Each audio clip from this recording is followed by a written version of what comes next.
전방 고지의 겨울바람은 날카로운 칼날처럼 대기를 갈랐다. 낡은 대대본부 건물의 창틀이 비명처럼 덜컹거렸고 잿빛 하늘에서는 금방이라도 폭설이 쏟아질 듯 무거운 기압이 내려앉았다. 살을 애는 듯한 추위는 두꺼운 방한복조차 무색하게 만들었지만 영하 20도의 혹한보다 더 차가운 긴장감이 부대 전체를 짓누르고 있었다. 연병장의 흙바닥은 이미 강철처럼 얼어붙어 발을 디딜 때마다 둔탁한 소리를 냈다. 대대본부 건물 뒤편 웅웅거리는 기계 소음이 가득한 보일러실 안에서 한 중년 남자가 묵묵히 밸브를 조이고 있었다. 행보관 박동훈 상사였다. 그의 손은 거친 나무 껍질처럼 갈라지고 기름때가 묻어 있었지만 스패너를 쥐는 악력만큼은 쇠처럼 단단했다. 그는 30년 군 생활의 대부분을 야전에서 보냈고 이 부대에서 그는 공기처럼 자연스럽고 바위처럼 단단한 존재였다. 그는 희끗희끗한 머리카락을 쓸어 넘기며 박동훈에게 이 보일러실은 단순한 작업 공간이 아니었다. 시끄러운 소음 속에 파묻혀 유일하게 고요한 평화를 찾을 수 있는 도피처였다. 그는 몽키 스패너를 내려놓고 잠시 숨을 골랐다. 입김이 하얗게 피어올랐다 사라졌다. 하지만 오늘 아침의 평화는 유난히 짧았다. 육군 사관학교 출신의 엘리트 최민석 중령이 신임 대대장으로 부임한 이후 부대의 공기는 숨막힐 정도로 팽팽해져 있었기 때문이다. 철문이 거칠게 열리며 잘 다려진 전투복, 티끌 하나 없는 전투화, 그리고 상대를 꿰뚫어 보려는 듯한 날카로운 눈빛. 최중령은 보일러실의 퀴퀴한 기름 냄새에 미간을 찌푸렸다. 그는 손수건을 꺼내 코끝을 살짝 가리며 마치 오물이라도 본 듯한 표정으로 쭈그리고 앉아있던 박동훈을 내려다보았다. 그 시선에는 명백한 경멸이 담겨 있었다. 박동훈은 천천히 몸을 일으켰다. 무릎 관절에서 똑 하는 소리가 났지만 그의 움직임에는 묘한 무게감이 있었다. 그는 기름 묻은 손을 바지에 대충 문지르고는 절도 있게 거수경례를 올렸다. 그러나 최중령은 답례를 하지 않았다. 그저 차가운 눈으로 박동훈의 손끝부터 발끝까지 훑어볼 뿐이었다. 침묵은 길었고 보일러 돌아가는 소리만이 그 어색한 공백을 메웠다. 행보관, 최중령의 목소리는 낮았지만 쇠를 긁는 듯한 불쾌한 울림이 있었다. 지금 일과 시간에 여기서 뭘 하고 있는 건가? 병력 관리는 내팽개치고 이 구석진 곳에 숨어서 농땡이라도 피우는 건가? 그의 말에는 가시가 돋쳐 있었다. 그는 하사관들이 보이지 않는 곳에서 게으름을 피운다는 뿌리 깊은 편견을 가지고 있었고 박동훈을 그 전형적인 예로 단정짓고 있었다. 박동훈은 흔들림 없는 눈빛으로 대대장을 응시했다. 보일러 노후화로 배관 압력이 불안정합니다. 지금 수리하지 않으면 야간에 병사들이 동상에 걸릴 위험이 있어 긴급 정비 중이었습니다. 그의 목소리는 건조하고 담백했다. 변명도 과장도 없는 사실 그대로의 보고였다. 하지만 그 태연함이 오히려 최중령의 심기를 건드렸다. 최중령은 코웃음을 쳤다. 변명은 청산유수군. 자네는 기술부사관이 아니라 행보관이야. 부대 관리와 병력 통솔이 주 임무란 말일세. 고작 보일러 따위나 만지작거리면서 지휘관의 눈을 피하려 들다니. 자네의 그 안일한 태도가 우리 대대의 군기를 갉아먹고 있다는 생각은 안 해봤나. 그는 장갑 낀 손가락으로 먼지 쌓인 배관을 툭 치며 혐오감을 드러냈다. 박동훈의 턱 근육이 고작 보일러 따위라는 말은 그가 지켜온 병사들의 따뜻한 잠자리를 모욕하는 것이었다. 그러나 그는 감정을 드러내지 않았다. 과거 707 특수임무대대 시절 며칠 밤낮을 눈 속에서 매복하며 목표물을 기다리던 인내심이 그의 몸에 배어 있었다. 그는 눈앞에 젊은 장교가 쏟아내는 모욕을 그저 스쳐 지나가는 바람처럼 받아 넘겼다. 명심하겠습니다. 대대장님. 박동훈이 고개를 숙이며 말했다. 그것은 굴복이 아닌 불필요한 충돌을 피하기 위한 연륜 있는 군인의 처세였다. 하지만 최중령은 그것을 자신의 권위에 눌린 패배자의 모습으로 해석했다. 승리감에 도취된 최중령은 한 발 더 나아가기로 했다. 그는 박동훈의 어깨를 툭툭 치며 모욕적인 지시를 덧붙였다.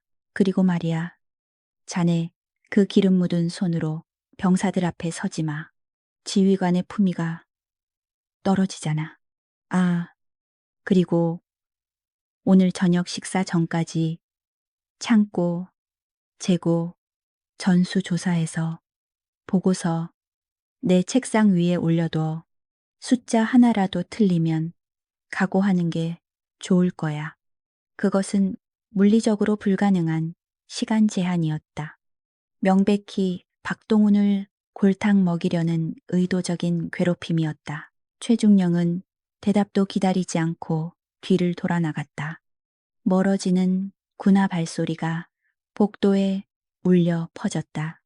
다시 혼자가 된 보일러실. 박동훈은 깊은 한숨을 내쉬었다. 하얀 입김이 허공에서 흩어졌다. 그는 자신의 손을 내려다보았다.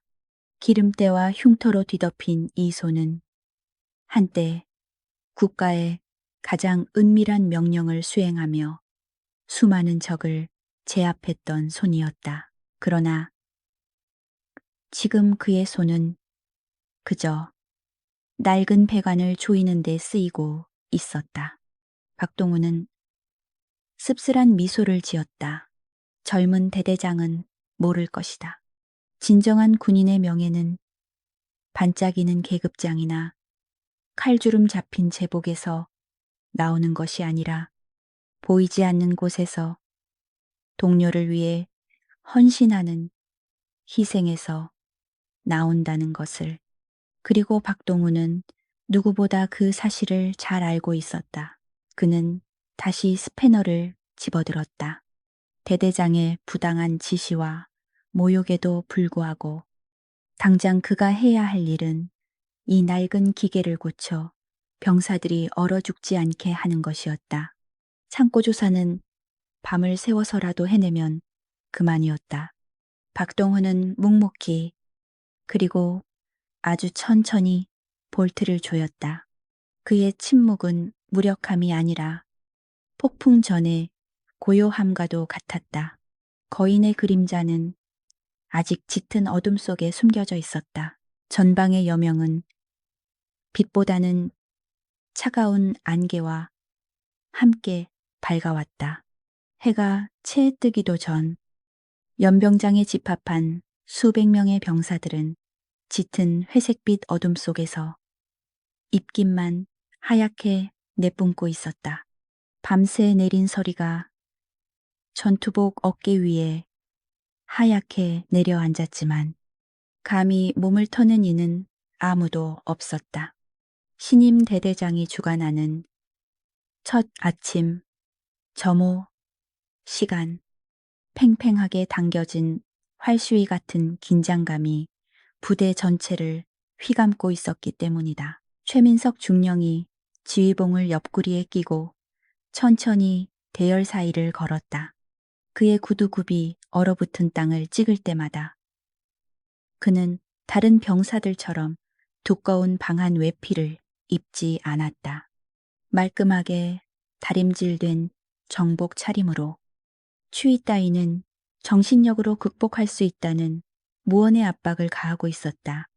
그의 눈은 병사들의 눈동자가 아닌 오직 군복의 주름과 장구류의 결속 상태만을 쫓았다. 대열 중간쯤에서 최중령의 발걸음이 멈췄다. 그는 지휘봉 끝으로 한 일병의 전투화 코를 가볍게 톡 쳤다. 어제 야간 행군을 마치고 미처 닦아내지 못한 작은 진흙 자국이 희미하게 남아 있었다. 그 작은 오점이 마치 대역죄라도 되는 양 최중령의 미간이 깊게 패였다. 일병의 얼굴이 사색이 되어 파들파들 떨리기 시작했고 주변의 병사들은 마른 침을 삼키며 시선을 회피했다. 군인의 기본은 단정함에서 나온다. 최중령의 목소리는 낮았지만 연병장의 찬 공기를 타고 명확하게 들려왔다. 전투화 하나 제대로 관리하지 못하는 정신 상태로 전쟁터에서 적을 이길 수 있겠나? 자네의 그 게으름이 전우들의 목숨을 위협한다는 사실을 모르나?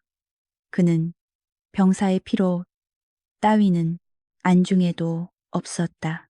오직 자신의 기준에 부합하지 않는 미관상의 불결함만이 중요할 뿐이었다. 대열의 맨 끝, 부사관들이 서 있는 곳에서 박동훈은 이 광경을 묵묵히 지켜보고 있었다.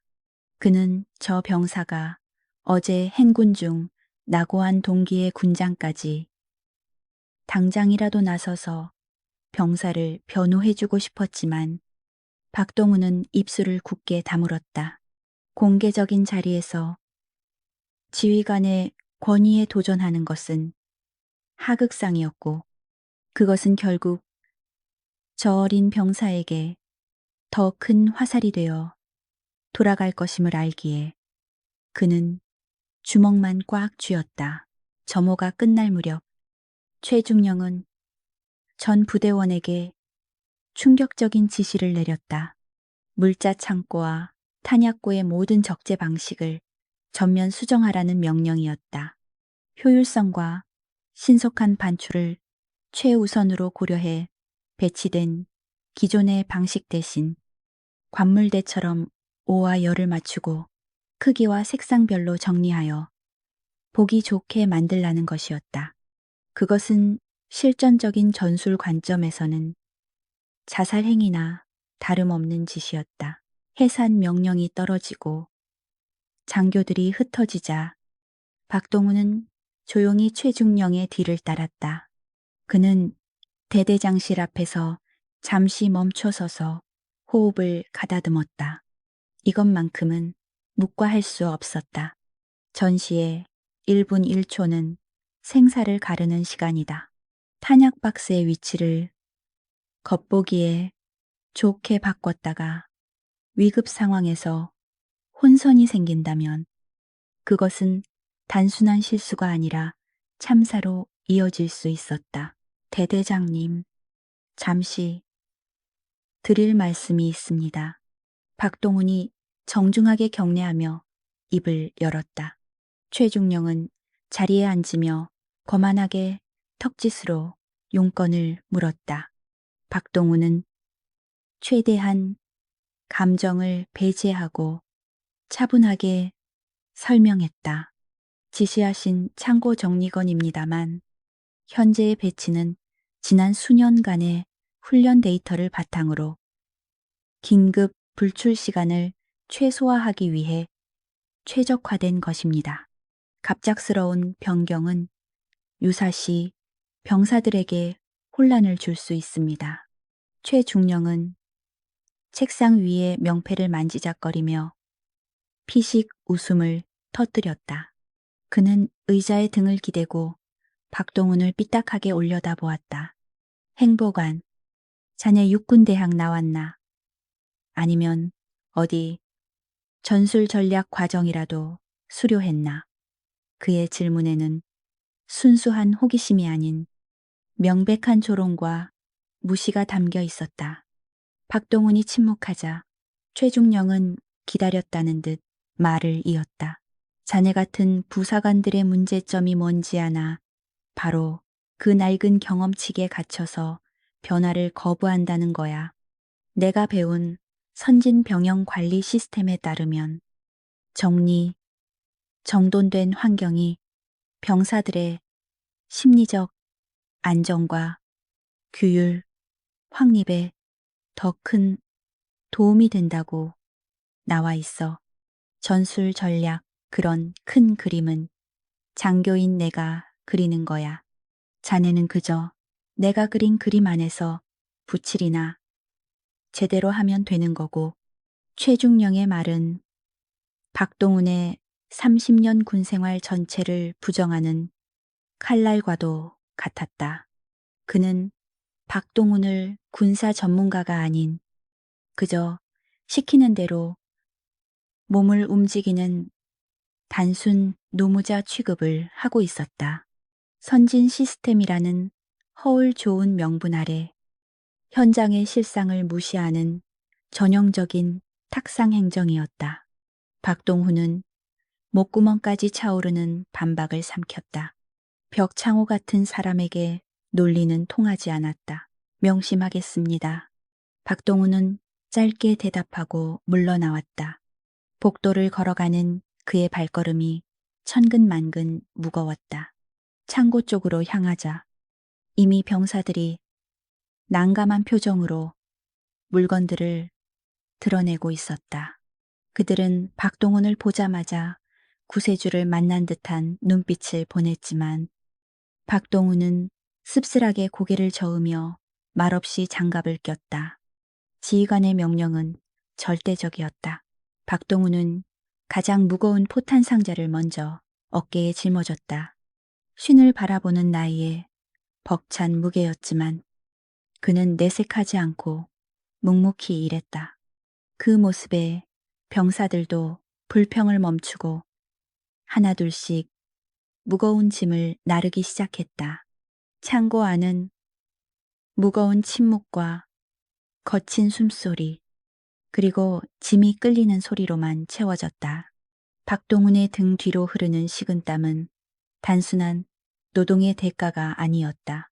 오후 늦게 작업이 마무리되었을 때 창고는 마치 대형 마트의 진열대처럼 색깔별로 정렬된 장비들은 확실히 보기에는 좋았다. 하지만 박동훈은 알고 있었다. 이 아름다운 배치가 실제 상황에서는 병사들의 손발을 묶는 족쇄가 될 것임을. 그는 완벽하게 정렬된 그러나 죽어버린 공간을 바라보며 깊은 상실감을 느꼈다. 대대장실 창문 너머로 최민석 중령이 만족스러운 미소를 지으며 그 광경을 내려다보고 있었다. 그는 자신의 권력이 물리적인 공간마저 통제했다는 사실에 도취되어 있었다. 그러나 그 유리창 너머에서 박동훈의 눈빛은 서서히 변해가고 있었다. 그것은 체념이 아닌 다가올 파국을 예감한 자의 서늘한 경계심이었다. 부대의 규율에는 이미 되돌릴 수 없는 금이 가고 있었다. 겨울의 한복판으로 들어서며 산악지대의 추위는 더욱 맹위를 떨쳤다. 연일 쏟아지는 폭설로 부대 전체가 하얀 감옥처럼 고립되었지만 대대본부의 공기는 바깥보다 더 차갑고 무거웠다. 최민석 중령은 부임 직후부터 부대의 모든 행정 절차를 자신의 입맛대로 뜯어고치기 시작했다. 그 변화의 칼날 끝은 명확하게 한 사람, 행보관 박동훈을 겨냥하고 있었다. 최중령은 주간 회의에서 폭탄 선언을 했다. 지금까지 행보관의 재량으로 처리되던 보급품, 불출 및 시설 관리 결재권을 그는 투명한 시스템 확립이라는 명분을 내세웠지만 실상은 박동훈의 손발을 묶어 허수아비로 만들려는 의도였다. 이제 볼펜 한 자루, 장갑 한 켤레를 지급하는 일조차 갓 임관한 군수장교의 승인을 거쳐야만 했다. 박동훈은 아무런 이의도 제기하지 않고 자신의 낡은 업무 수첩과 열쇠 꾸러미를 군수 과장에게 넘겨주었다. 젊은 대인은 난처한 표정으로 박동훈의 눈치를 살폈지만 박동훈은 오히려 덤덤한 미소로 그를 안심시켰다. 30년간 부대의 살림살이를 책임져 온 권한이 하루아침에 박탈당했음에도 그의 태도에는 억울함이나 분노가 서려 있지 않았다. 그러나 이러한 조치는 곧장 현장의 혼란으로 이어졌다. 복잡해진 결제 라인 때문에 제설 작업에 필요한 염화칼슘과 삽이 제때 지급되지 않아 병사들이 언 땅을 곡괭이로 깨야 하는 상황이 벌어졌다. 병사들은 습관처럼 행보관을 찾았지만 박동훈은 씁쓸한 표정으로 그들을 돌려보낼 수밖에 없었다. 지휘 계통을 밟아라. 그가 해줄 수 있는 말은 그것뿐이었다. 어느 날 오후 식당 뒤편에서 작은 소란이 일어났다. 취사병들이 동파된 수도관 때문에 식수 공급에 차질을 빚자 박동훈이 연장을 들고 직접 수리에 나선 것이 화근이었다. 보고를 받지 못한 최중령이 현장을 지나다 이 모습을 목격하고는 불같이 화를 냈다. 그는 젖은 작업복을 입고 엎드려 있던 박동훈에게 다가가 가차없는 독서를 퍼부었다. 행보관 내 명령이 웃음나 시설물 수리는 공병대에 정식으로 요청하라고 했을 텐데 최중령의 고함 소리에 지나가던 병사들이 모두 걸음을 멈췄다. 최중령은 박동훈이 자신의 통제를 벗어나 독단적으로 행동함으로써 지휘관의 권위를 무시한다고 생각했다. 그는 병사들이 보는 앞에서 박동훈을 무능하고 고집센 늙은이 취급하며 모욕을 주었다. 박동훈은 묵묵히 스패너를 내려놓고 일어섰다. 차가운 물에 젖은 작업복이 몸에 달라붙어 추위가 뼛속까지 파고들었지만 그는 부동 자세로 대대장을 바라보았다. 식사 준비가 늦어질까봐 임시로 조치하던 중이었습니다. 그의 목소리는 차분했다. 변명이 아닌 상황 설명이었으나 이미 편견에 사로잡힌 최중령의 귀에는 들리지 않았다. 그게 바로 자네의 문제야. 시스템을 무시하고 내가 아니면 안 된다는 영웅 심리에 빠져 있는 것 말이야. 최중령은 비릿한 조소를 날렸다. 앞으로 일과 시간에 내 허락 없이 행정반 의자에 앉지 마. 자네는 밖에서 눈이나 쓸고 배수로 막힌 곳이나 뚫어. 그게 자네 수준에 맞는 일이니까. 그것은 사실상 행보관을 잡부로 강등시키는 처사였다. 주변의 병사들은 고개를 숙인 채 분노를 삼켰다. 아버지처럼 따르던 행보관이 이런 수모를 당하는 모습을 보는 것은 고통스러운 일이었다. 하지만 박동훈은 안색 하나 변하지 않았다. 그는 짤막하게 알겠습니다. 라고 대답하고는 다시 묵묵히 바닥에 떨어진 연장들을 주워 담았다. 그의 눈빛은 깊은 호수처럼 고요해서 도무지 그 속을 알 수 없었다. 최중령은 박동훈의 그 태연함이 견딜 수 없이 거슬렸다. 보통 사람이라면 얼굴을 붉히거나 억울함을 호소해야 마땅했다. 아니면 화를 내며 대들기라도 해야 자신이 더 큰 징계를 내릴 명분이 생길 터였다. 하지만 박동훈은 마치 최중령의 분노가 어린아이의 투정인 양 모든 것을 그저 흡수해버리고 있었다. 때려도 타격감이 없는 거대한 손뭉치 같았다. 최중령이 자리를 뜬 후 박동훈은 홀로 남아 수도관 마무리를 지었다. 누가 보지 않아도 칭찬해주지 않아도 병사들이 밥을 먹으려면 물이 필요했다. 그것이 그가 군인으로서 지키고자 하는 단순하고 명료한 진리였다. 그는 얼어붙은 손을 호호 불어가며 묵묵히 나사를 조였다. 그의 등 뒤로 그림자가 길게 드리워졌다. 며칠이 지나자 행정반 내에서 박동훈의 자리는 완전히 사라졌다. 장교들과 부사관들은 최중령의 눈밖에 날까 두려워 박동훈과 대화하는 것조차 꺼렸다.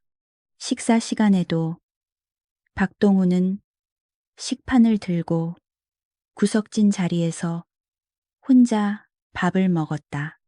왕따나 다름없는 처지였지만 그는 오히려 그 고독을 즐기는 사람처럼 보였다. 박동훈의 침묵은 부대 안에 기묘한 압력으로 작용하기 시작했다.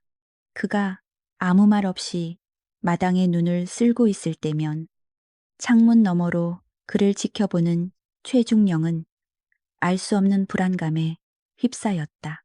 박동훈의 등은 구부러지지 않았고 그의 눈빛은 굴복하지 않았다. 최중령은 자신이 승리하고 있다고 믿었지만 마음 한구석에서는 자신이 결코 넘을 수 없는 벽 앞에 서 있다는 느낌을 지울 수 없었다. 밤이 깊어지자 박동훈은 아무도 없는 내무실 복도를 천천히 순찰했다.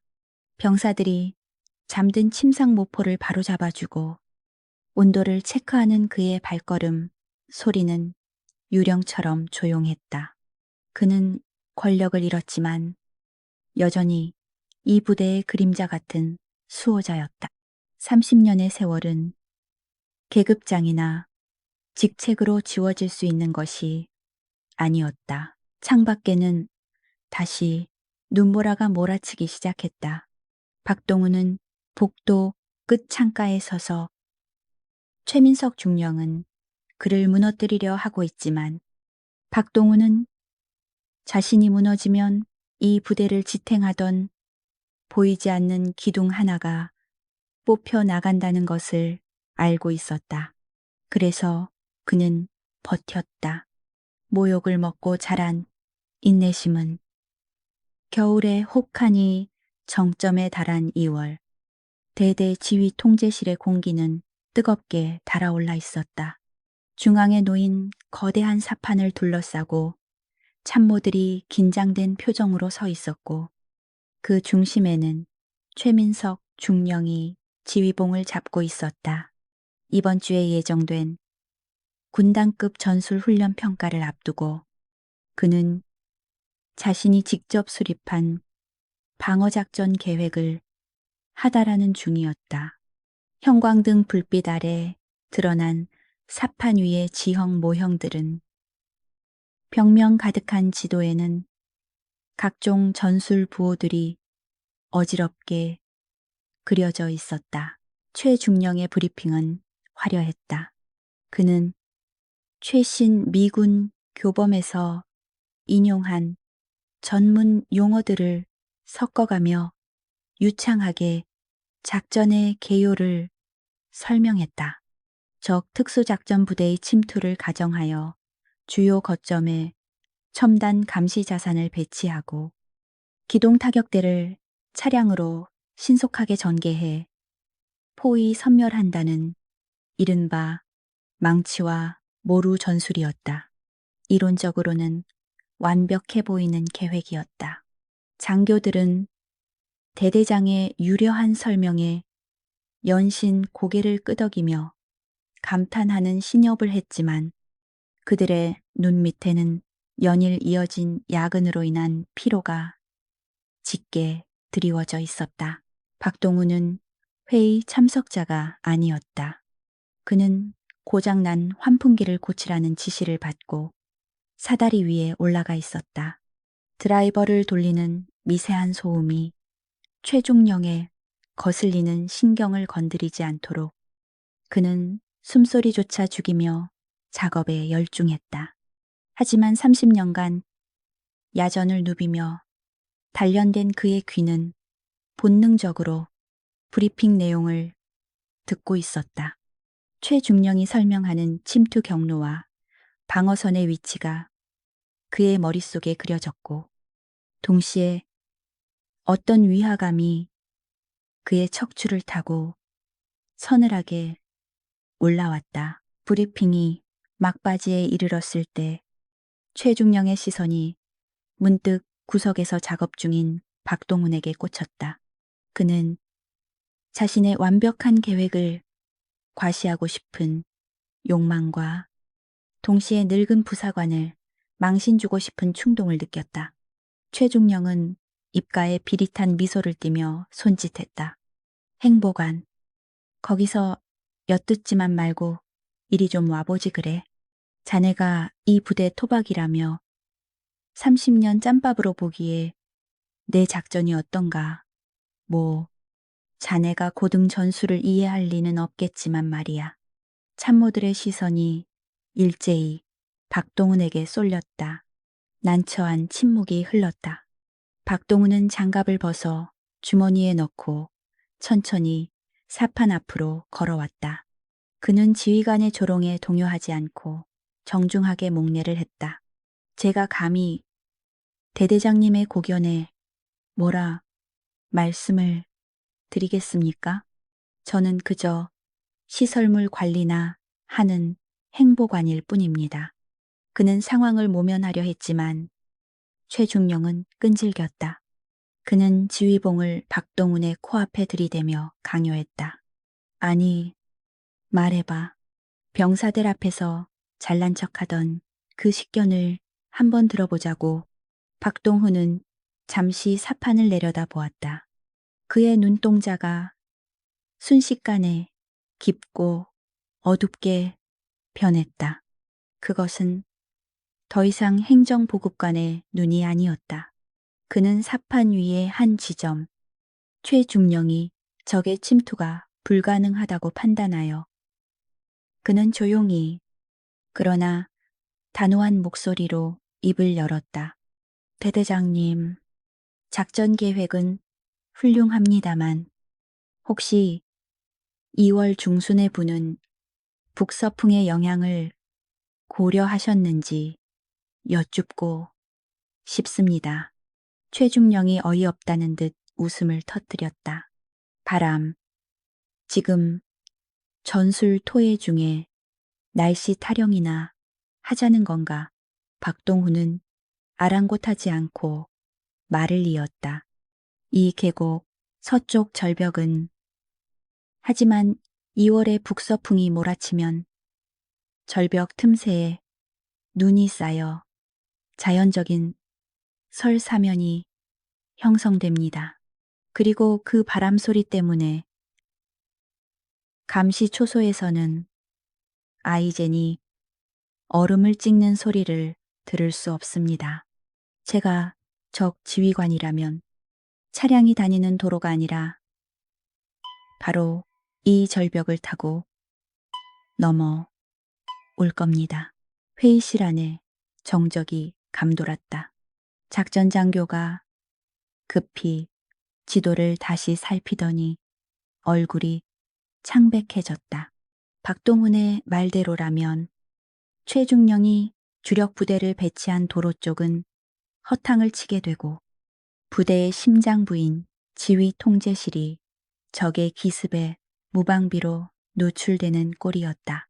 그것은 책상 물림 장교들은 상상도 할 수 없는 오직 뼈를 깎는 추위 속에서 직접 매복해본 사람만이 알 수 있는 현장의 지혜였다. 더구나 그것은 단순한 방어자의 시각이 아닌 침투하는 특수부대의 심리를 꿰뚫어본 공격적인 통찰이었다.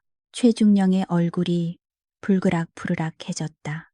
그는 박동훈의 지적이 논리적으로 반박할 수 없는 사실임을 직감했다. 하지만 인정하는 순간 자신의 권위가 바닥으로 떨어질 것이라는 공포가 그를 지배했다. 그는 애써 태연한 척하며 지휘봉으로 사판을 탁 쳤다. 소설을 쓰는군. 행보관.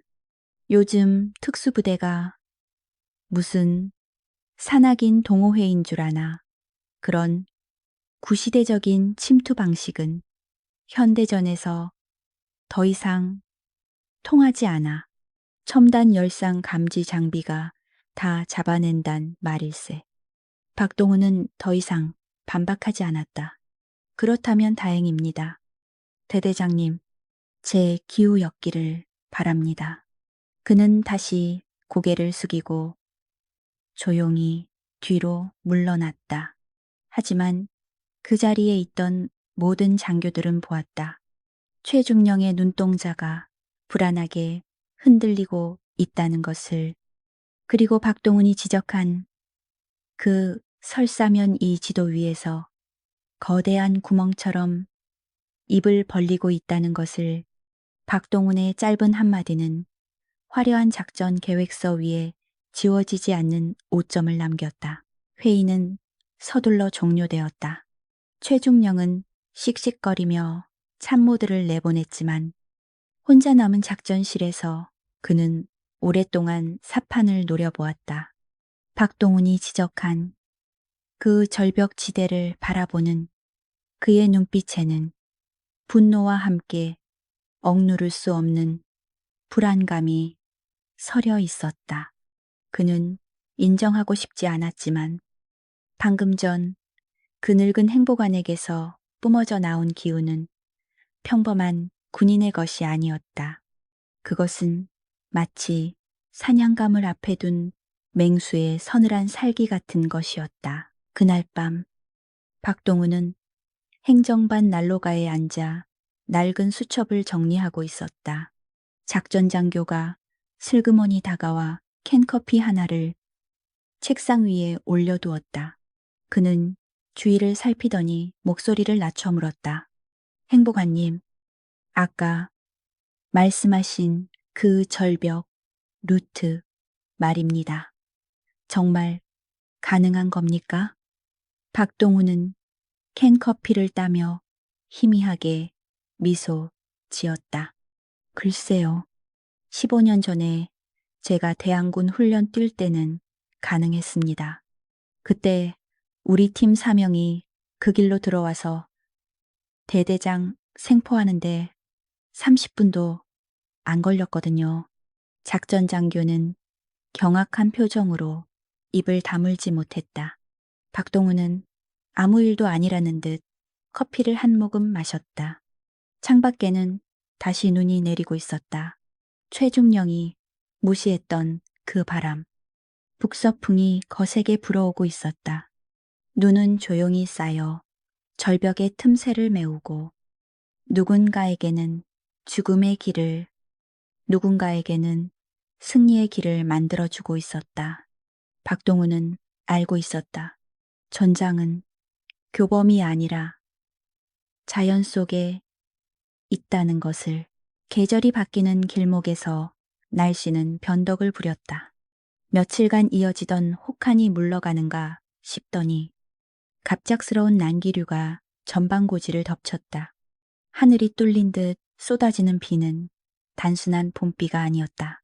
차가운 대기와 만나 얼음 조각처럼 변한 진눈깨비가 강풍을 타고 막사 지붕을 때렸다. 타타타타. 끊임없이 이어지는 그 소음은 마치 적군의 기관총 사격처럼 병사들의 신경을 날카롭게 긁어댔다. 대대 지휘 통제실은 다가오는 상급 부대 검열 준비로 아수라장이었다. 이번 검열의 핵심은 지휘 통제 시스템인 C4I의 운용 능력이었다. 수십 대의 모니터가 윙윙거리는 열기를 뿜어냈고 참모들은 전화기와 무전기를 붙들고 예하 중대와 끊임없이 교신을 시도하고 있었다. 최민석 중령은 중앙 통제석에 앉아 팔짱을 낀 채 화면에 뜨는 작전 상황판을 매의 눈으로 감시하고 있었다. 그때였다. 밖에서 천둥 소리가 굉음을 내며 울리더니 지휘 통제실의 전등이 파르르 떨렸다. 순간적인 과전압이 흐른 듯 모니터들이 일제히 지직거리며 검은 화면으로 바뀌었다. UPS 장비가 비상 전력을 가동하며 경고음을 울려댔지만 메인 서버와의 연결이 끊겼다는 붉은 메시지만이 덩그러니 떠올랐다. 통신망이 마비되었다. 분주하던 지휘 통제실에 찬물을 끼얹은 듯한 정적이 흘렀다. 최민석 중령의 얼굴이 흑빛으로 변했다. 검열관들이 도착하기 불과 몇 시간 전이었다. 그는 자리를 박차고 일어나 통신 장교에게 고래고래 고함을 질렀다. 이게 무슨 일이야? 당장 복구해. 지금 이 상태로 검열 받으면 우리 대대는 끝장이야. 통신 장교는 사색이 되어 키보드를 두드렸지만 서버는 묵묵부답이었다. 회선상에 물리적인 단선이 발생한 것 같습니다. 기어 들어가는 목소리로 보고하는 장교의 이마에는 식은땀이 비 오듯 흘렀다. 그걸 지금 변명이라고 하는 거야. 최중령은 분노를 참지 못하고 책상을 내리쳤다. 그는 기술적인 문제 해결보다는 책임 소재를 따지는데 혈안이 되어 있었다. 장교들을 닥달하는 그의 목소리는 밖에서 몰아치는 폭풍우 소리보다 더 시끄러웠다. 누구도 감히 밖으로 나가 선로를 점검할 엄두를 내지 못하고 있었다. 지금 밖은 한 치 앞도 분간할 수 없는 얼음비가 쏟아지고 있었기 때문이다. 그 소란스러운 와중에 문가에서 대걸레질을 하던 박동훈이 조용히 몸을 일으켰다. 그는 소란의 중심에는 끼어들지 않았지만 상황을 정확하게 파악하고 있었다. 신축 통신 설비는 최신식이었지만 그것을 연결하는 지하 배선로는 30년 전에 깔린 낡은 것이었다. 이 정도의 폭우라면 배수 펌프가 고장나 맨홀이 침수되었을 가능성이 컸다. 침수된 접속함에 물이 차면 통신은 당연히 끊긴다. 박동훈은 아무도 모르게 우의를 챙겨 입고 뒷문으로 빠져나갔다. 밖으로 나오자마자 매서운 진눈깨비가 뺨을 때렸다. 살을 내는 추위가 우의 틈으로 파고들었지만 그는 주저없이 통신선로가 매설된 구역으로 향했다.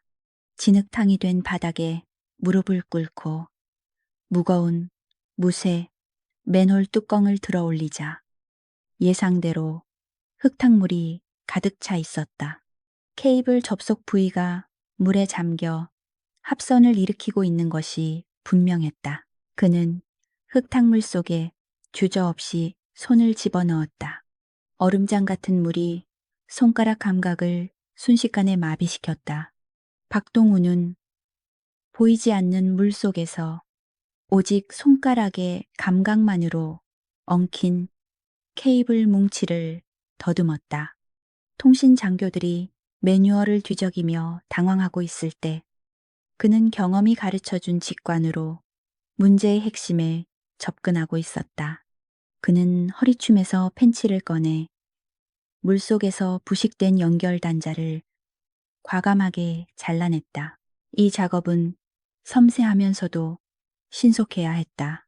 물에 젖은 전선을 임시로나마 연결하여 신호를 살리는 일은 교범에는 나오지 않는 야전의 기술이었다. 박동훈의 입술은 보라색으로 질려갔고 손은 덜덜 떨렸지만 전선을 꼬아 있는 손놀림만은 기계처럼 정확했다. 그는 절연 테이프를 단단히 감고 케이블 뭉치를 물이 닿지 않는 맨홀 상단부 지지대에 고정했다. 제발. 짧은 신음과 함께 마지막 작업을 마쳤다. 같은 시각 지휘통제실 안은 초상집 분위기였다. 최중령은 이제 체념한 듯 의자에 주저앉아 머리를 감싸쥐고 있었다. 통신장교는 절망적인 표정으로 모니터만 멍하니 바라보았다. 바로 그때 띠링하는 맑은 알림음과 함께 메인 서버의 접속 표시등이 녹색으로 바뀌었다. 멈췄던 데이터들이 화면 위로 폭포수처럼 쏟아져 내리기 시작했다. 연결되었습니다. 와 하는 함성과 함께 지휘통제실이 다시 활기를 되찾았다. 최중령은 벌떡 일어나 안도의 한숨을 내쉬었다. 그의 얼굴에 다시 오만한 미소가 번졌다. 그는 통신장교의 어깨를 치며 큰 소리로 말했다. 그래 하면 되잖아. 내가 그렇게 몰아붙이지 않았으면 자네들이 정신 차리고 고쳤겠어. 위기 상황에서는 역시 지휘관의 강력한 리더십이 필요한 법이야. 그는 이 기적 같은 복구를 자신의 동료 덕분이라고 철석같이 믿었다. 잠시 후 뒷문이 열리고 박동훈이 들어왔다. 그의 꼴은 말이 아니었다. 위에서는 흙탕물이 뚝뚝 떨어졌고 얼굴은 추위로 퉁퉁 부어 있었다. 그는 조용히 구석에 우위를 걸어놓고 젖은 손을 닦았다. 아무도 그가 밖에서 무슨 일을 했는지 알지 못했고 관심을 두지도 않았다. 그들은 그저 시스템이 저절로 고쳐졌거나 통신과 병사들이 어딘가에서 뭔가를 만졌겠거니 최민석 중령이 승리감에 도취된 표정으로 물에 빠진 생쥐꼴을 한 늙은 행보관이 지휘 통제실의 세련된 분위기를 망치고 있다고 생각했다. 최중령은 미간을 찌푸리며 손을 휘저었다. 행보관, 냄새 나니까 나가서 좀 씻지. 그래, 중요한. 검열 앞두고 분위기 흐리지 말고. 그의 목소리에는 일말의 고마움도 없었다. 오직 불쾌감 뿐이었다. 박동훈은 젖은 머리카락 사이로 흐르는 물기를 닦아내며 죄송합니다. 시정하겠습니다. 그는 변명하지 않았다. 자신이 방금 대대의 목숨줄을 살려냈다는 사실을 진정한 프로는 공로를 인정받기 위해 일하지 않는다. 다만 임무가 완수되었음에 만족할 뿐이다. 그는 묵묵히 문을 열고 다시 차가운 복도로 나갔다. 복도에 홀로 선 박동훈은 떨리는 손을 주머니 깊숙이 찔러 넣었다. 주머니 속에는 아직 온기가 남아있는 작은 핫팩 하나가 있었다. 그는 그것을 만지작거리며 씁쓸한 미소를 지었다. 첨단 장비와 화려한 하기로 무장한 저들은 모른다. 세상의 모든 거창한 시스템도 결국은 누군가의 헌신적인 손길과 땀방울 위에서만 작동한다는 사실을 보이지 않는 곳에서 지탱하는 힘. 그것이 바로 그가 평생을 바쳐 지켜온 군인의 길이었다. 검열이 끝난 지 며칠 후 대대 강당에서는 전 장병이 참석한 성과 분석 회의가 열렸다. 창문 밖에는 겨울의 끝자락을 알리는 진눈 깨비가 흩날리고 있었지만 강당안은 수백 명의 병사들이 내뿜는 열기와 땀 냄새로 후끈거렸다. 단상 중앙에는 최민석 중령이 마치 개선 장군처럼 위풍당당하게 서 있었다. 그의 뒤로는 화려한 프레젠테이션 화면이 띄워져 있었고 그 중심에는 우수부대 선정이라는 붉은 글씨가 선명하게 박혀 있었다. 최중령은 마이크를 잡고 자신의 지휘 철학과 시스템의 승리에 대해 장황하게 연설했다. 그는 지난번 통신망 복구건을 언급하며 그것이 평소 자신이 강조해온 위기관리 매뉴얼 덕분이었다고 자화자찬했다. 정작 그 매뉴얼이 무용지물이었을 때 차가운 흙탕물 속에서 맨손으로 선로를 이었던 박동훈의 이름은 어디에서도 거론되지 않았다. 박동훈은 강당 맨 뒤편 어둠이 짙게 깔린 구석 자리에 조용히 서서 그 광경을 지켜보고 있었다. 연설이 절정에 달할 무렵 최중령의 표정이 돌연 차갑게 변했다. 그는 하지만이라는 단어와 함께 강당을 순식간에 얼어붙게 만들었다. 우리의 성과를 갉아먹는 구시대적인 암적인 존재들이 여전히 부대 곳곳에 도사리고 있다. 그의 시선이 정확하게 강당 뒤편을 향해 꽂혔다. 모든 병사들의 고개가 일제히 뒤로 돌아갔고 그 시선의 끝에는 박동훈이 홀로 서 있었다. 박동훈 상사. 최중령이 이름을 호명하자 마이크를 타고 울리는 목소리가 강당 벽을 때렸다. 앞으로 나오라. 박동훈은 잠시 멈칫했으나 이내 군모를 고쳐 쓰고 천천히 중앙 통로를 걸어 나갔다.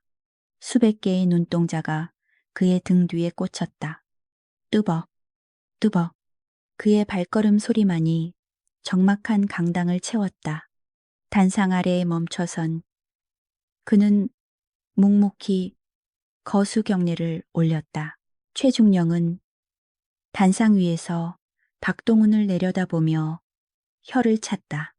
그는 미리 준비해온 서류철 하나를 흔들어 보였다. 내가 이번에 인사고과를 작성하면서 자네의 복무 기록을 검토해 봤다. 그런데 아주 흥미로운 사실을 발견했지. 30년 군 생활을 했다는데 정작 내세울 만한 학위 하나 없더군. 육군 주관 위탁, 교육 수료증도 전무하고 말이야. 그것은 학벌을 중시하는 한국 사회의 치부를 건드리는 가장 저열한 공격이었다. 요즘 간부들은 야간 대학이라도 다니며 자기 개발을 한다. 그런데 자네 기록을 보면 1990년대부터 2000년대 초반까지 그 중요한 10년 동안의 기록이 텅 비어 있어 온통 기록 불가. 최중령은 비웃음을 흘리며 말을 이었다. 이게 뭘 의미하겠나. 행정병들이 기록하기조차 귀찮아할 정도로 자네가 허송 세월을 보냈다는 뜻 아니겠나. 아니면 사고라도 쳐서 은폐된 기록인가. 강당안은 숨소리조차 들리지 않을 정도로 고요했다. 최중령이 흔들어대는 그 지워진 기록이 사실은 대한민국 국군 최고의 기밀 등급인 2급 비취인가자만이 열람할 수 있는 특수 작전 기록임을 아는 사람은 그 자리에 아무도 없었다. 박동훈이 청춘을 바쳐 수행했던 대테러 임무, 해외 파병, 그리고 이름 없는 전장에서 흘린 피가 그 검은 잉크 아래 묻혀 있었다. 박동훈은 주먹을 꽉 쥐었다. 손톱이 살을 파고들 만큼 아팠지만 그는 침묵했다. 그 기간은 특수임무 수행 기간이라 세부 사항이 기재되지 않았을 뿐입니다. 그가 간신히 입을 열어 해명하려 했지만 최중령은 말을 싹둑 잘랐다. 특수임무 보일러 수리하고 눈 치우는 게 자네한테는 특수임무인가? 보지 변명은 그만해라. 무식하면 용감하다더니 딱 자네를 두고 하는 말이군. 최중령은 병사들을 향해 소리쳤다. 잘 봐둬라. 너희가 군 생활을 하면서 자기 개발을 게을리하고 현실에 안주하면 결국 나이 먹고 이렇게 무시당하는 신세가 되는 거다. 계급이 깡패가 아니라 지성이 곧 힘이다. 내 부대에서 무능력은 죄악이다. 그는 박동훈을 반면교사의 표본으로 삼아 자신의 엘리트주의를 정당화하고 있었다. 공개적인 인격 살인이었다. 박동훈의 얼굴은 무표정했지만 그의 속은 숯검정처럼 타들어가고 있었다. 자신이 목숨을 걸고 지켰던 국가, 그리고 그 국가가 부여한 계급장, 그 모든 것이 눈앞에 젊은 장교에 의해 조롱거리로 전락하고 있었다. 하지만 그는 화를 낼 수 없었다. 그 기록이 밝혀지는 순간 함께 작전을 수행했던 동료들의 신변이 위험해질 수도 있다는 보안 서약이 명예를 지키기 위해 명예를 버려야 하는 아이러니였다. 자리로 돌아가 최중령이 파리를 쫓듯 손을 휘저었다. 박동훈은 다시 경례를 하고 돌아섰다. 돌아가는 길이 올 때보다 훨씬 더 멀고 험하게 느껴졌다. 병사들의 시선이 그를 따라왔다. 그 눈빛들 속에는 대대장에 대한 경외심이 아닌 늙은 행보관에 대한 연민과 동정, 그리고 알 수 없는 분노가 섞여 있었다. 최중령은 자신이 승리했다고 믿었지만 그는 방금 병사들의 마음속에 묻혀있던 마지막 존경심마저 스스로 걷어차 버린 꼴이었다. 회의가 끝나고 병사들이 우르르 빠져나갈 때 박동훈은 강당 밖 흡연구역 구석에 혼자 서 있었다.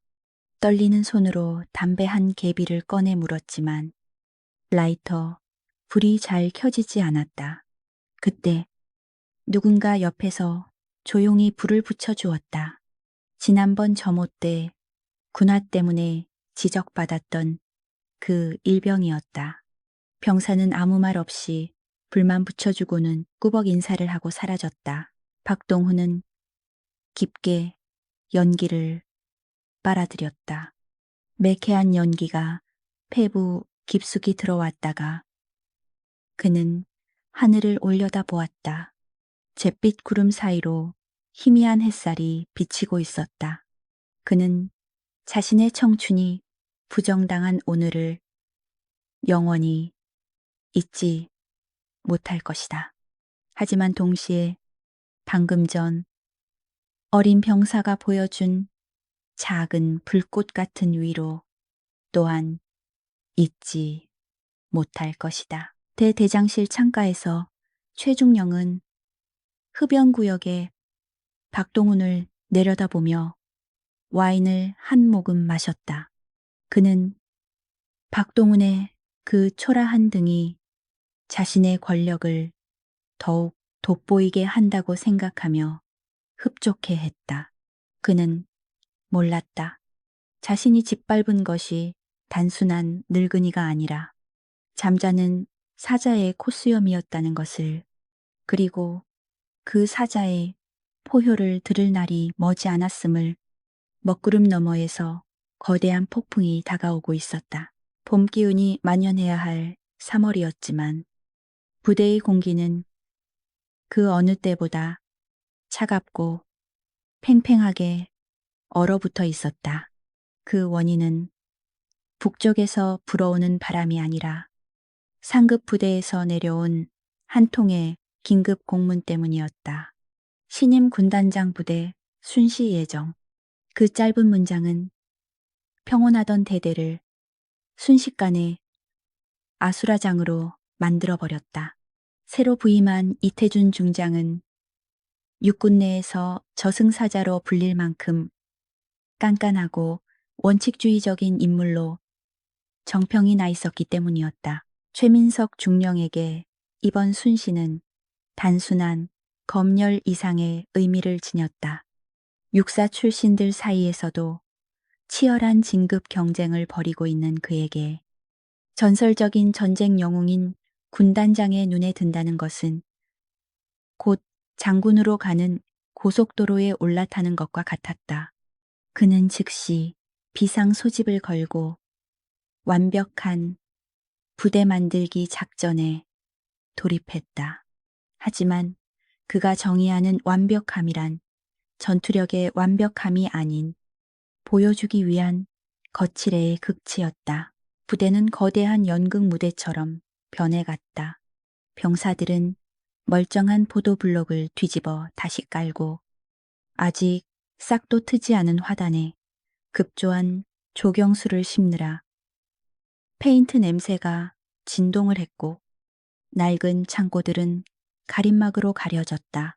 최중령은 하루에도 수십 번씩 영내를 돌며 조금이라도 눈에 거슬리는 것이 있으면 불호령을 내렸다.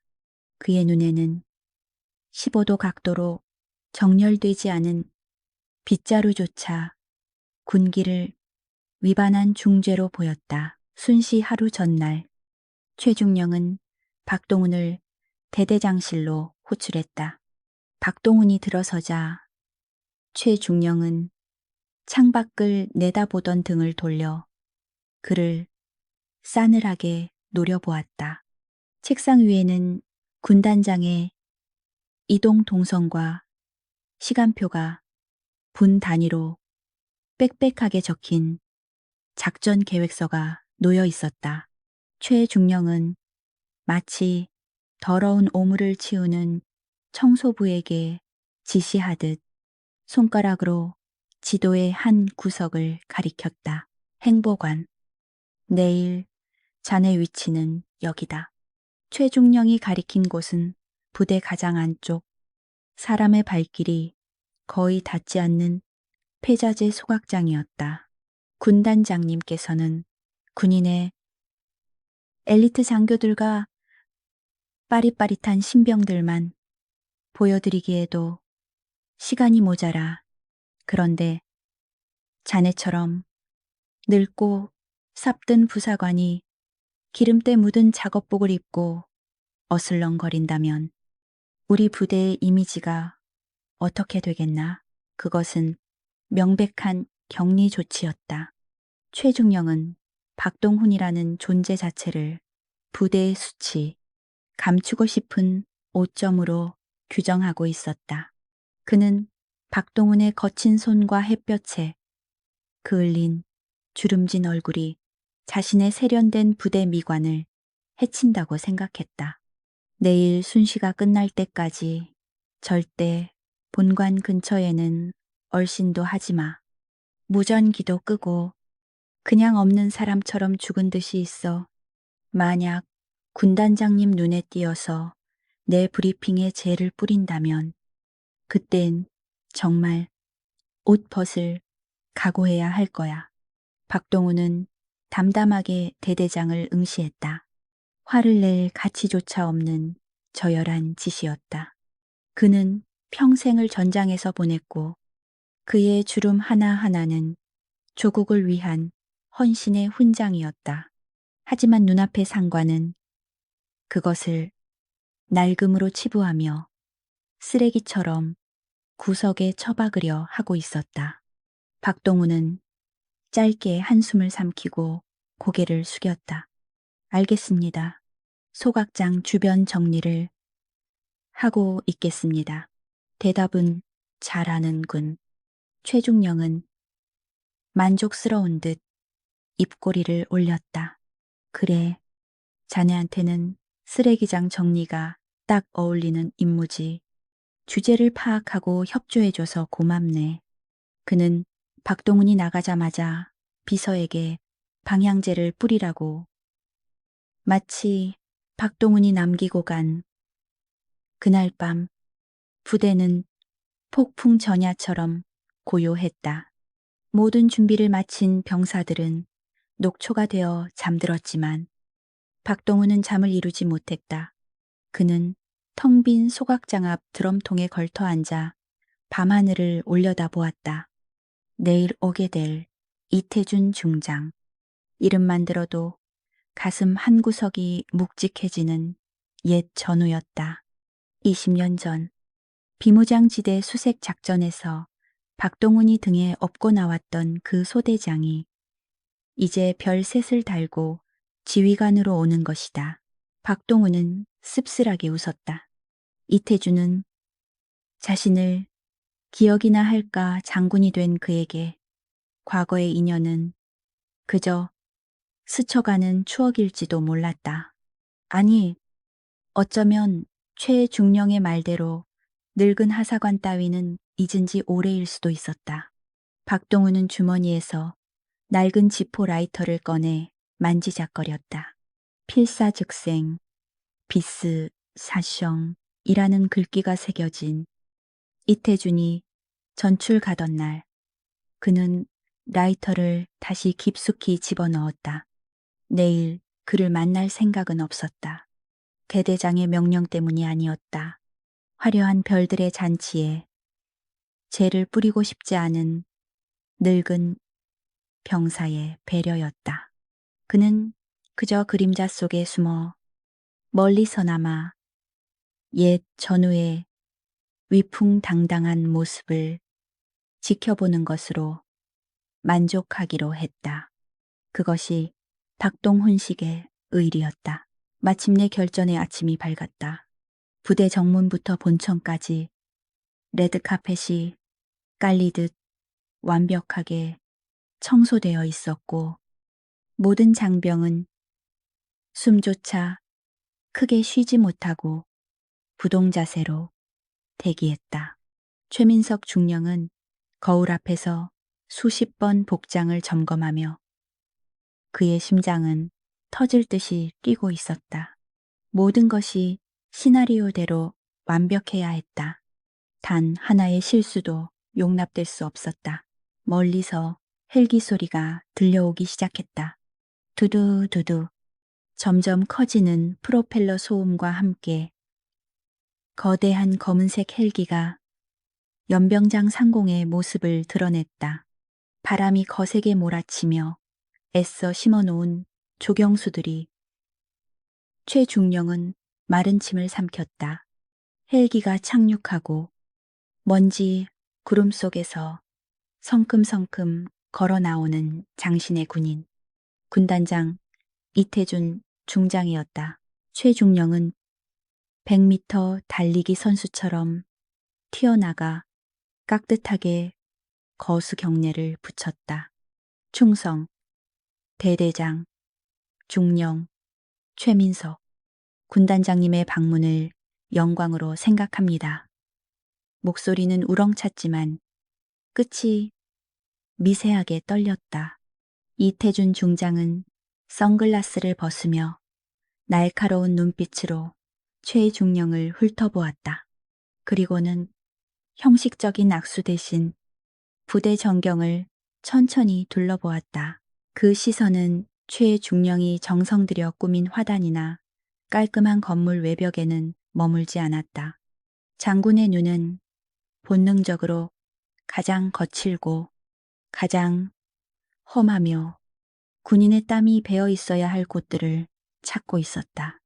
최중령의 등 뒤로 식은땀 한 방울이 흘러내렸다. 그는 알지 못했다. 자신이 박동훈을 숨겨둔 그 깊은 그림자 속이 사실은 이 거인이 가장 먼저 보고 싶어 했던 곳이라는 것을 이태준 중장의 순신은 예상대로, 아니, 예상보다 훨씬 더 혹독하게 시작되었다. 헬기에서 내린 순간부터 그의 눈빛은 도살장의 칼날처럼 번뜩였다. 최민석 중령이 밤새워 준비한 완벽한 의전은 장군의 첫마디에 무참히 깨져버렸다. 부대에서 화장품 냄새가 나는군. 군인이 화장을 하고 있나? 아니면 위장을 하고 있나? 화단에 급하게 칠한 페인트 냄새와 보여주기식으로 정렬된 장비들을 비꼬는 말이었다. 최중령의 얼굴이 순식간에 굳어졌고 수행하던 참모들은 숨소리조차 내지 못했다. 이태준 중장은 최중령이 안내하는 관람 코스를 철저히 무시했다. 그는 브리핑을 위해 마련된 안락한 지휘 통제실 대신 병사들이 실제로 생활하는 내무반과 식당의 뒤편, 배수구, 그리고 탄약고의 습기 상태를 점검했다. 그의 발걸음이 닿는 곳마다 최중령이 미처 감추지 못한 부대의 민낯이 드러났다. 겉만 번지르르하고 속은 치아 있는 실태를 지적할 때마다 최중령의 등은 식은땀으로 흥건하게 젖어 들어갔다. 대대장, 이 중장이 걸음을 멈추고 낮게 불렀다. 자네는 나에게 보여주고 싶은 것만 보여주려 애쓰는군. 하지만 지휘관이 봐야 할 것은 화려한 보고서가 아니라 가장 어둡고 더러운 곳에서 묵묵히 돌아가는 부대의 심장이다. 장군은 지휘봉으로 본청 뒤편 최중령이 박동원을 격리해 둔 소각장 쪽을 가리켰다. 저쪽은 뭔가 연기가 나는군. 최중령의 심장이 철렁 내려앉았다. 그곳은 지금 박동훈이 쓰레기를 태우고 있을 장소였다. 그는 다급하게 앞을 가로막으며 둘러댔다. 아, 저곳은 현재 폐기물 처리 시설 공사 중이라 매우 지저분합니다. 군단장님께서 가실 만한 곳이 못 됩니다.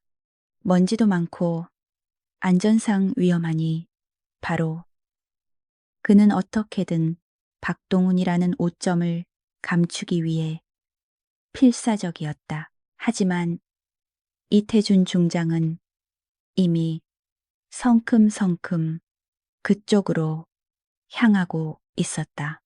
전장에 깨끗한 곳이 어디 있나? 지저분하다면 그 이유를 확인하는 게 내 임무야. 그정내 과시, 그정내 과시, 그정내 과시. 막을 명분이 사라진 최중령은 사색이 되어 장군의 뒤를 따랐다. 제발 박동훈이 눈치껏 어디 구석에 숨어 있기만을 기도했다.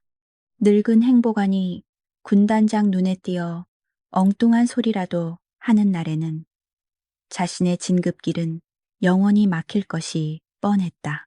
소각장에 들어서자 매캐한 연기와 함께 잿가루가 날렸다. 그리고 그 연기 속에서 낡은 작업복을 입고 드럼통에 빗자루질을 하는 한 남자의 등이 보였다. 박동훈이었다. 그는 군단장이 오는 줄도 모르고 그저 묵묵히 자신의 일을 하고 있었다.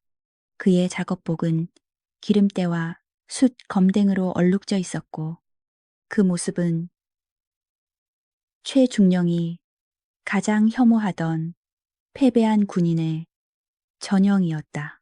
최중령은 절망감에 눈을 질끈 감았다. 거기 자네 뭐 하는 건가? 최중령이 선수를 쳐서 박동훈을 질책하려 소리쳤다. 박동훈이 천천히 몸을 돌렸다. 검게 그을린 얼굴, 땀에 젖은 머리카락. 그는 수십 명의 고위 장교들이 자신을 둘러싸고 있는 광경을 보고도 놀란 기색 없이 그저 하던 일을 멈추고 빗자루를 내려놓았다. 그리고 습관처럼 조용히 부동 자세를 취했다. 그 초라한 행색에 수행원들 사이에서 혀를 차는 소리가 들려왔다. 그러나 그때 이태준 중장의 표정이 기묘하게 일그러졌다. 선글라스 너머의 눈이 믿을 수 없다는 듯 크게 떠졌고 항상 꼿꼿하던 장군의 어깨가 미세하게 떨렸다. 그는 수행원들을 손으로 제지하며 천천히, 아주 천천히 박동훈 앞으로 다가갔다. 흙먼지 날리는 소각장 한가운데서 별 3개를 단 장군과 낡은 상사가 마주섰다. 숨 막히는 정적이 흘렀다. 최중령은 박동훈이 예의를 갖추지 않고 멍하니 서 있다고 생각하여 나서려 했다. 하지만 이태준 중장이 먼저 입을 열었다. 그의 목소리는 물기 어린 쉰소리처럼 갈라져 나왔다. 박 선임 담당관님, 정말 박 상사님이십니까? 그 호칭은 단순한 부하를 부르는 것이 아니었다. 그것은 생사를 함께 넘은 전우에게만 허락되는 존경과 그리움이 꾹꾹 눌러 담긴 물음이었다. 박동훈의 눈가에도 옅은 물기가 서렸다. 20년의 세월이 흘렀어도 그 눈빛은 서로를 단번에 알아보았다. 박동훈은 천천히 그리고 그 어느 때보다 절도 있게 거수경례를 올렸다. 손끝은 칼처럼 예리했고 자세는 교범 그 자체였다. 충성 군단장님의 부대 방문을 환영합니다. 그의 목소리는 낮았지만 소각장의 공기를 울릴 만큼 단단했다. 이태준 중장은 마주 경례를 하지 않았다. 대신 그는 와락 박동훈의 손을 2손으로 감싸 쥐었다. 기름때와 검댕이 묻은 박동훈의 거친 손을 장군의 하얀 장갑 낀 손이 힘주어 잡았다. 살아 계셨군요. 저는 선배님이 전역하시고 고향으로 가신 줄만 알았습니다. 세상에 이런 곳에 숨어 계셨다니. 천하의 저승사자. 이태준의 목소리가 떨리고 있었다. 주변의 참모들과 최민석 중령은 마치 망치로 머리를 얻어맞은 듯 멍한 표정으로 그 광경을 지켜보았다.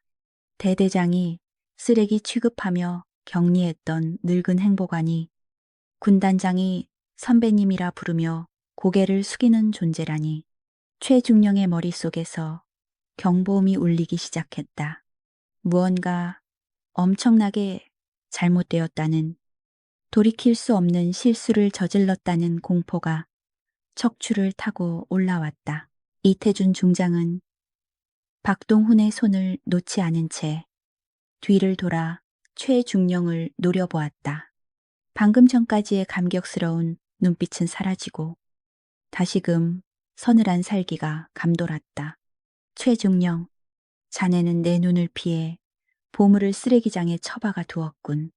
장군의 목소리는 낮았지만 그 안에 담긴 분노는 폭발 직전의 화산과도 같았다. 자네는 이분이 누구인지 전혀 모르고 있어. 그렇지.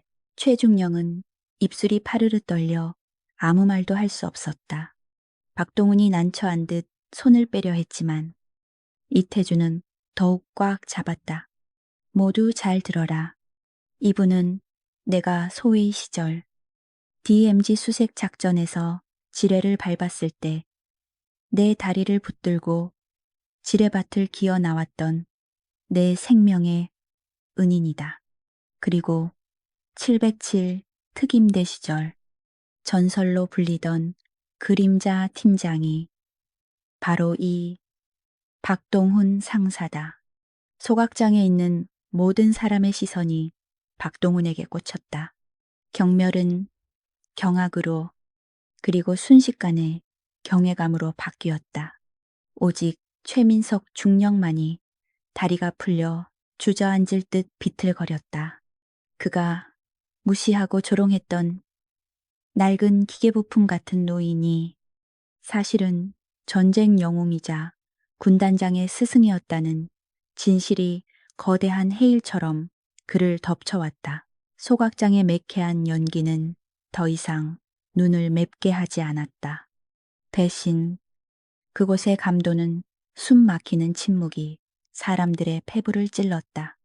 이태준 군단장이 박동훈 상사의 거친 손을 두 손으로 감싸쥐고 있는 그 장면은 최민석 중령이 평생 쌓아온 가치관의 탑을 뿌리째 흔드는 거대한 지진과도 같았다. 주변의 참모들은 감히 숨소리도 내지 못했고 오직 바람에 날리는 잿가루만이 그들 사이를 부유했다. 이태준 중장은 박동훈의 손을 놓지 않은 채 그의 낡은 작업복 어깨를 가만히 쓸어내렸다. 어깨는 좀 어떠십니까? 비가 오면 아직도 쑤시지 않습니까? 장군의 목소리에는 깊은 회한이 서려 있었다. 최중령은 그 질문의 의미를 이해하지 못했다. 그저 늙은 부사관의 관절통을 걱정하는 것이라 여겼다.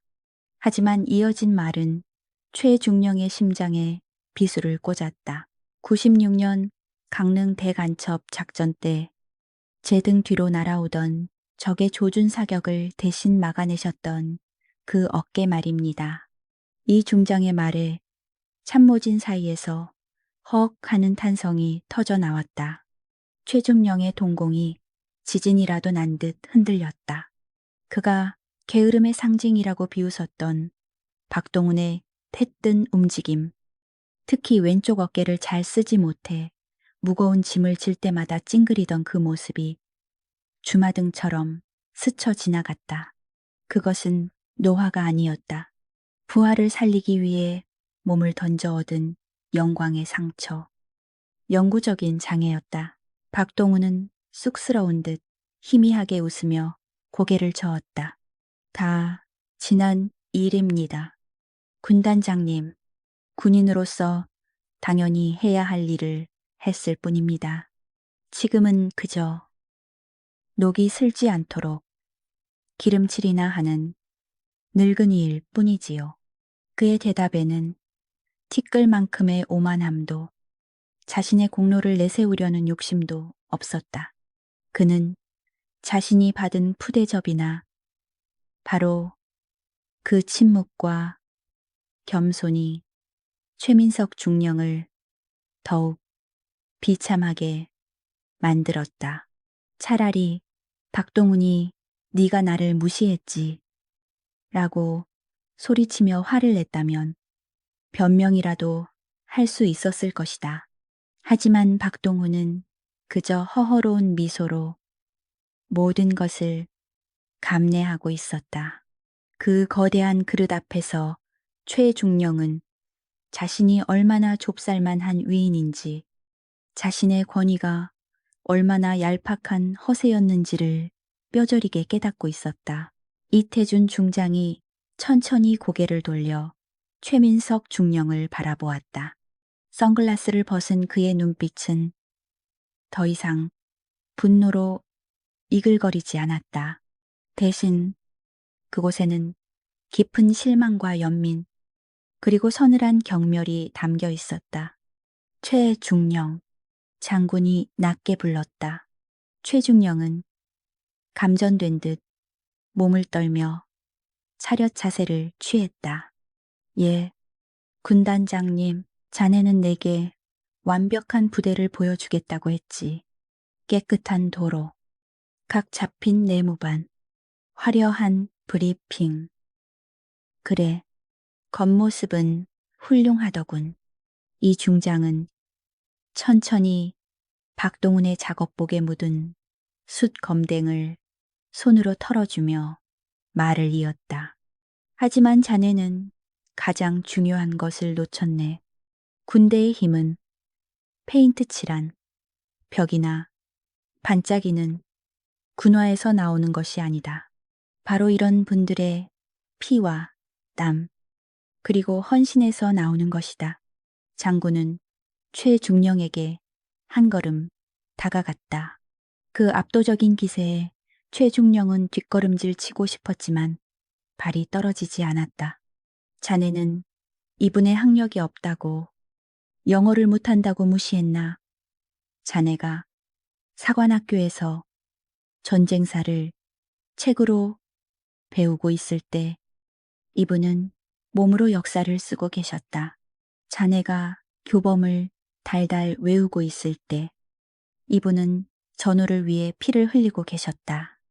이태준 중장의 목소리가 점차 단호해졌다. 나는 오늘 자네에게서 지휘관의 자격을 보지 못했다.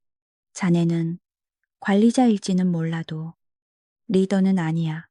자신의 부하가 어떤 희생을 치렀는지, 어떤 가치를 지녔는지 알아볼 눈조차 없는 자가 어떻게 수백 명의 목숨을 책임지겠나. 그 말은 최중령에게 사형 선고나 다름없었다. 그의 얼굴은 시체처럼 하얗게 질렸고 입술은 파르르 떨렸다. 어떤 변명도 할 수 없었다. 그의 영혼이 발가벗겨져 소각장의 제 더미 위에 내동댕이 쳐진 기분이었다. 박 상사님, 이 중장이 다시 박동훈을 향해 돌아섰다. 그리고는 주변을 둘러싼 별들과 무궁화들이 지켜보는 가운데 믿을 수 없는 행동을 취했다. 그가 한 걸음 물러나 정자세로 섰다. 전체 차렷, 장군의 묵직한 구령이 떨어졌다. 당황한 참모들과 병사들, 그리고 어리 빠진 최중령까지 본능적으로 차렷 자세를 취했다. 박동훈 상사에게 대하여 경례, 군단장의 우렁찬 구령과 함께 이태준 중장이 먼저 절도 있는 거수경례를 올렸다. 뒤이어 참모장, 작전처장, 그리고 수십 명의 수행원들이 일제히 박동훈을 향해 경례를 했다. 최민석 중령 또한 떨리는 손을 들어 올려야 했다. 자신이 쓰레기 취급하며 소각장에 가둬두었던 사람, 눈도 마주치기 싫어했던 그 늙은 하사관을 향해 자신의 최고 상관과 함께 경의를 표해야만 했다. 그것은 최중령의 오만에 대한 가장 잔인하고도 확실한 처형이었다. 박동훈은 잠시 멍하니 그 광경을 바라보았다. 30년 군 생활 동안 수없이 받아본 경례였지만 오늘처럼 묵직하게 가슴을 울리는 경례는 처음이었다. 그의 눈시울이 붉어졌다. 그는 더 이상 초라한 보일러공이 아니었다. 그는 천천히 그러나 당당하게 오른손을 들어 답례했다. 충성. 그의 목소리는 약간 떨렸지만 그 어느 때보다 깊고 웅장하게 울려 퍼졌다. 소각장의 잿빛 먼지 속에서 이루어진 그 경례는 화려한 연병장의 사열식보다 훨씬 더 장엄했다. 바람이 불어와 박동훈의 흰머리를 헝클어뜨렸지만 아무도 그를 늙고 초라하다고 생각하지 않았다. 그 순간 그는 거인이었다. 그리고 그 거인의 그림자 아래서 최민석 중령은 한없이 작아지고 있었다. 부끄러움과 수치심이 뜨거운 용암처럼 최중령의 속을 태웠다. 이태준 중장은 경례를 바로 하고 박동훈의 어깨를 한 번 더 조만간 소주 한잔하러 다시 오겠습니다. 그때는 계급장 때고 제가 막걸리 한 사발 올리겠습니다. 형님, 장군은 그렇게 말하고는 미련 없이 뒤를 돌았다. 헬기를 향해 걸어가는 장군의 뒷모습을 보며 박동훈은 묵묵히 그 자리에 서 있었다. 헬기 프로펠러가 다시 돌아가기 시작하고 거센 바람이 소각장을 덮쳤다. 최민석 중령은 헬기가 떠난 뒤에도 한참 동안 고개를 들지 못했다. 그의 발치에는 박동훈이 쓸고 있던 싸구려 빗자루가 놓여 있었다. 그 빗자루가 마치 자신을 비웃는 것만 같았다. 그는 곁눈질로 박동훈을 훔쳐보았다. 박동훈은 승리감에 도취된 표정이 아니었다. 그는 그저 헬기가 사라진 하늘을 응시하다가 다시 조용히 빗자루를 집어들고 남은 청소를 시작했다. 그 뒷모습을 보며 최중령은 무릎이 꺾이는 것을 느꼈다. 자신이 평생을 바쳐 쫓았던 권위라는 것이 저 늙은 상사의 빗자루질 한 번보다 못한 것이었음을 인정하지 않을 수 없었다.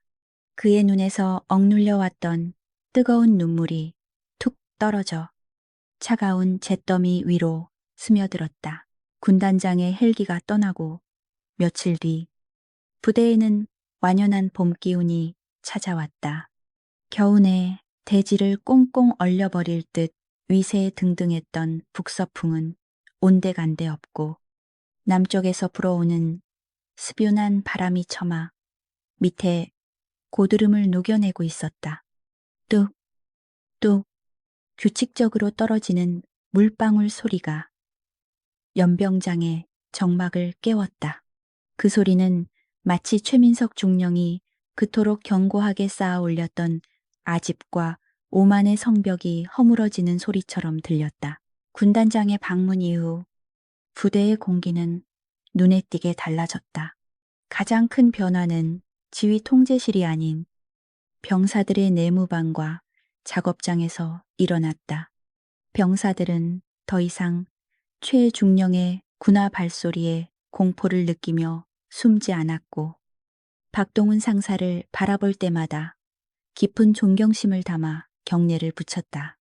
하지만 그것은 영웅에 대한 환호라기보다는 묵묵히 자신들을 지켜준 아버지에 대한 뒤늦은 감사에 가까웠다. 창시의 갖가지는 받지의 감사에 최민석 중령은 며칠간 칩거하다시피 집무실에서 나오지 않았다. 그는 창가에 서서 자신이 쓰레기장이라 칭하며 박동훈을 격리했던 소각장 쪽을 하염없이 바라보곤 했다. 이태준 군단장이 남기고 간 말들은 화살이 되어 그의 가슴에 박혀 있었다. 자네는 리더가 아니다. 그 한마디는 그가 평생을 바쳐 쫓았던 성공의 사다리를 산산조각 냈다. 그는 처음으로 거울 속에 비친 자신의 모습을 직시했다. 계급장과 훈장으로 치장했지만 그 속은 텅 비어있는 초라한 산에 부끄러움이 밀려와 견딜 수가 없었다. 어느 날 늦은 오후 최중령은 조용히 집무실 문을 열고 나갔다.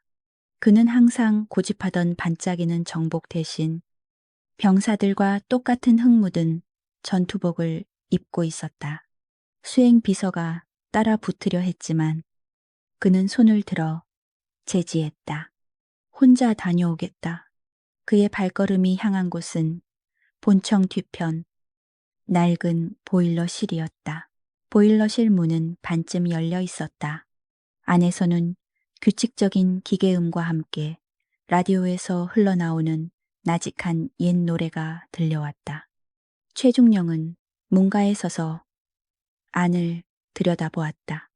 박동훈은 여느 때와 다름없이 기름걸레를 들고 밸브를 닫고 있었다.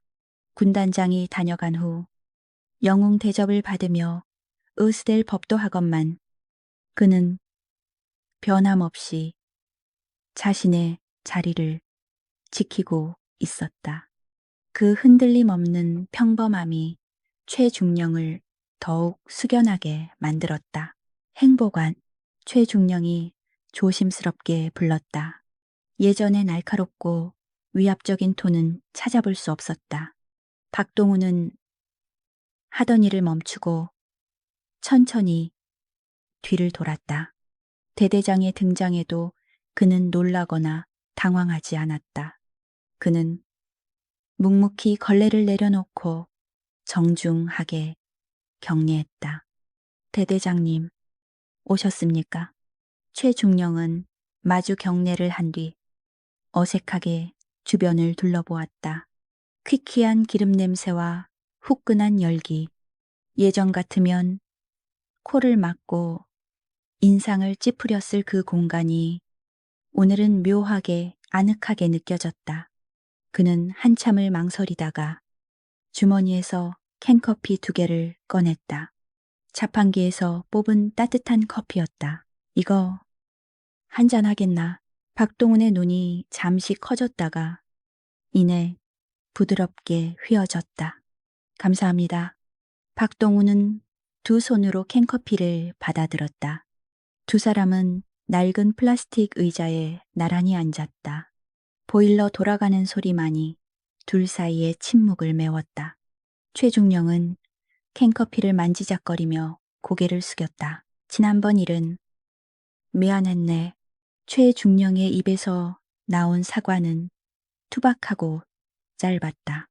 하지만 그 한마디를 뱉기 위해 그가 며칠 밤을 지새우며 자존심을 내려놓아야 했음을 박동훈은 알고 있었다. 군단장님 말씀이 맞았어. 나는 껍데기만 화려했지. 진짜 군인이 아니었네. 자네 같은 분을 몰라보고 내 오만함이 부끄럽군. 박동훈은 조용히 커피를 한 모금 마셨다. 따뜻한 액체가 식도를 타고 내려가며 가슴을 데웠다. 그는 씁쓸한 표정에 젊은 지휘관을 바라보며 나직하게 입을 열었다.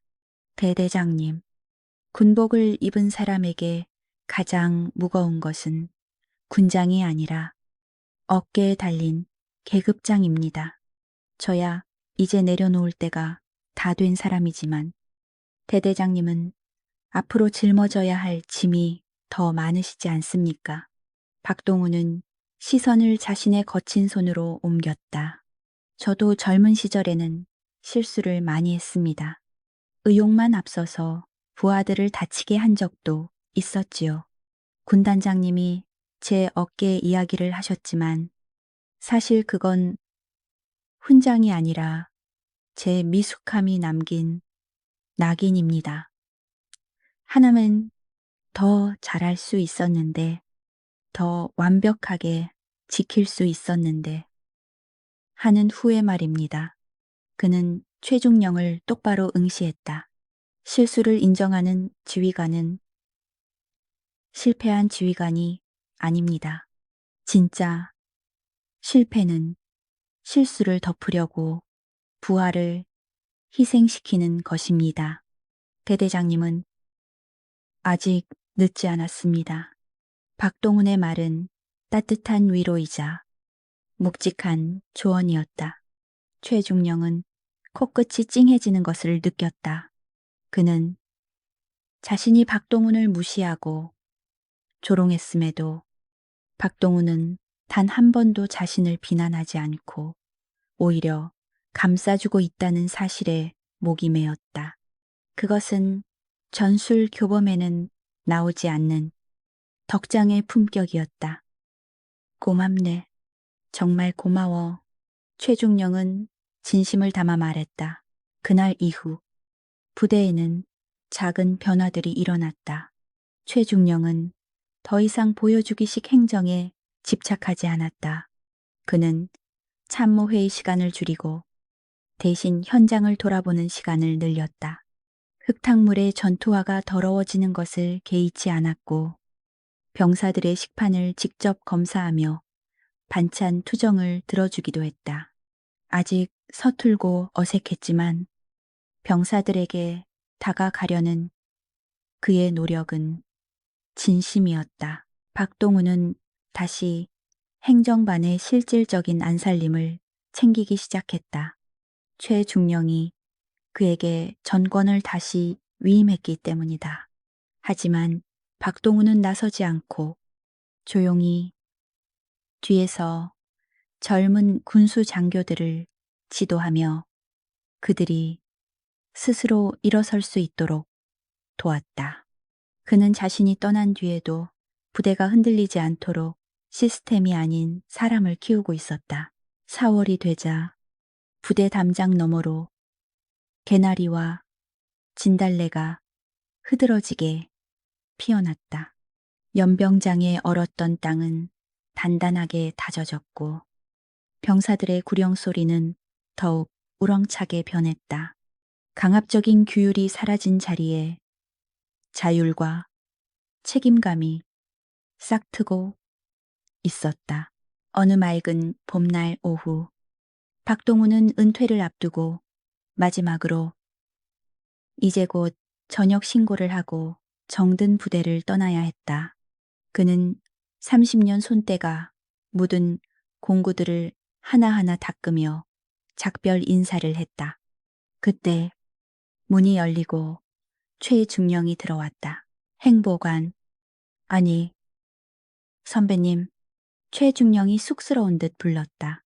저기 벚꽃이 만개했는데 저랑 같이 사진 한 장 찍으시겠습니까? 박동우는 빙긋 웃으며 고개를 끄덕였다. 두 사람은 본청 앞 만개한 벚나무 아래 나란히 섰다. 30년 복무한 늙은 상사와 육사 출신의 젊은 중령, 어울리지 않을 것 같던 두 사람의 어깨가 나란히 맞닿았다. 카메라 셔터 소리와 함께 흩날리는 벚꽃잎들이 그들 위로 눈송이처럼 쏟아져 내렸다. 사진 속의 최중령은 더 이상 거만하게 턱을 치켜들고 있지 않았다. 그는 박동훈 옆에서 편안하고 환하게 웃고 있었다. 박동훈 역시 평온한 미소를 짓고 있었다. 그는 알고 있었다. 자신이 떠나도 이 부대는 괜찮을 것이라고. 자신의 그림자가 거친 자리에 이제 최민석이라는 새로운 나무가 뿌리를 내리고 자라나기 시작했으니까 거인의 그림자는 사라지는 것이 아니었다. 그것은 거름이 되어 대지에 스며들고 새로운 생명을 키워내는 밑거름이 되는 것이었다. 박동우는 하늘을 올려다보았다. 눈이 부시게 파란 하늘이었다. 겨울은 완전히 끝났다.